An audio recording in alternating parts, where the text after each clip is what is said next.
all Americans and our allies. For years, the Islamic Revolutionary Guard Corps and its ruthless Quds Force, under Soleimani's leadership, has targeted, injured, and murdered hundreds of American civilians and servicemen.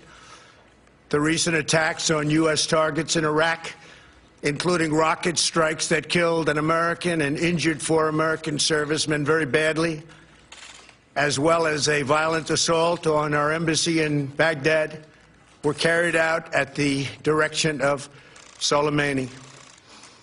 Soleimani made the death of innocent people his sick passion, contributing to terrorist plots as far away as New Delhi and London. Today we remember and honor the victims of Soleimani's many atrocities, and we take comfort in knowing that his reign of terror is over. Soleimani has been perpetrating acts of terror to destabilize the Middle East for the last 20 years. What the United States did yesterday should have been done long ago.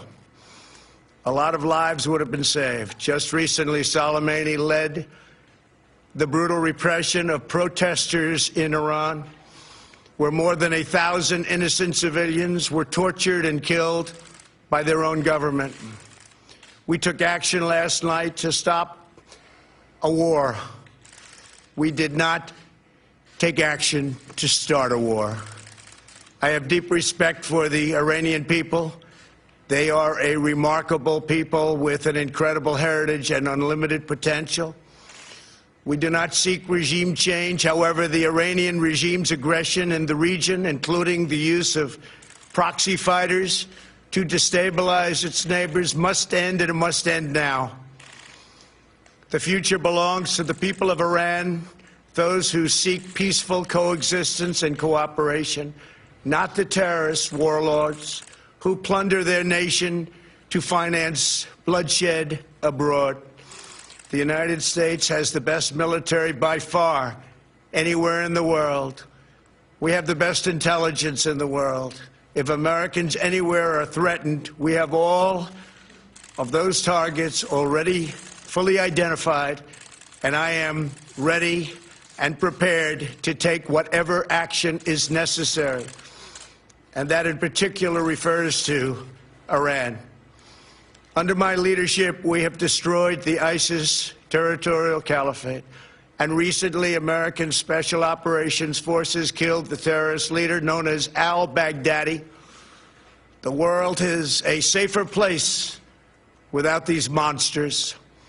America will always pursue the interests of good people, great souls, while seeking peace, harmony, and friendship with all of the nations of the world. Thank you. God bless you.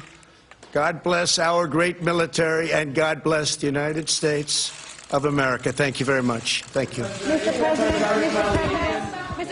you say...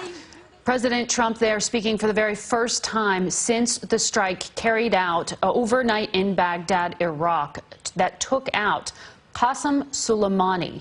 He was one of Iran's most powerful, influential leaders, a revered general within that country, but viewed by the United States, viewed by Israel, viewed by many world powers as a terrorist. And in fact, the leading state sponsor of terror is Iran. But this strike, which happened overnight, is significant. It is one against someone who is linked to a nation-state of Iran, one that the president has emphasized today, and I think this is the headline I heard there.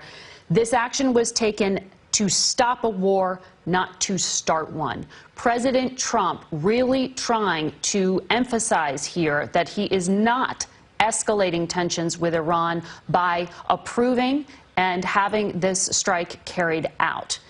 This is significant. I want to bring in Paula Reed. She is a White House correspondent down in Mar-a-Lago, where we know the president has been at his resort. Paula, no U.S. official has come out on the record in front of the cameras and described what happened. This is the very first description we have heard.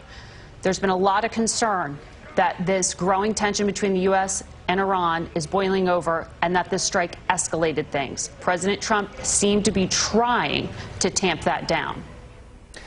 And back here on 8 News Now at noon, as we switch from national coverage back here locally, we'll have much more on what's been going on overseas with the attack on the Iranian general and the response from the White House later on. But first,